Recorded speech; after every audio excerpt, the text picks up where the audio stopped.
देसाई, असं घाईघाईत निघून जाण्याच्या आधी मी काय म्हणते ते ऐकून तरी घ्या. ताई, तुम्ही तरी समजावून सांगा ना जरा. हे बघा, आमच्या मुलीने जे बघायला हवं होतं ना ते बघितलेलं आहे आणि आम्हाला जे कळायला हवं होतं ना ते सुद्धा कळलेलं आहे. इथून आमचा आधीच वेळ खूप गेलेला आहे. प्लीज आमचा वेळ अजून खाऊ नका. अहो, खरंच सांगते मी, ती मुलगी आमची कोणीच लागत नाहीये. मग ती तुमच्या घरी टेरेसवर काय करतेय?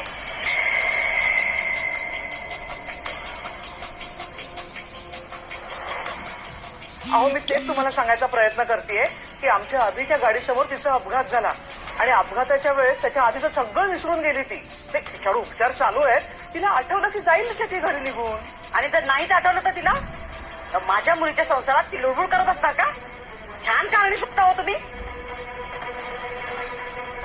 हे जर कारण खरं असतं ना तर तुम्ही तिला आमच्यापासून अजिबात लपवलंच नसतं. मी तरी कशाला तुमच्याशी बोलत बसलोय. अहो, तुम्ही जर असे आहात हे आम्हाला पहिलेच कळलं असतं ना तर आम्ही इथे आलोच नसतो. चला, माझं ऐका तरी थोडस. देसाई, देसाई, अहो मी काय म्हणते, थोडं समजून तरी घ्या ना जरा.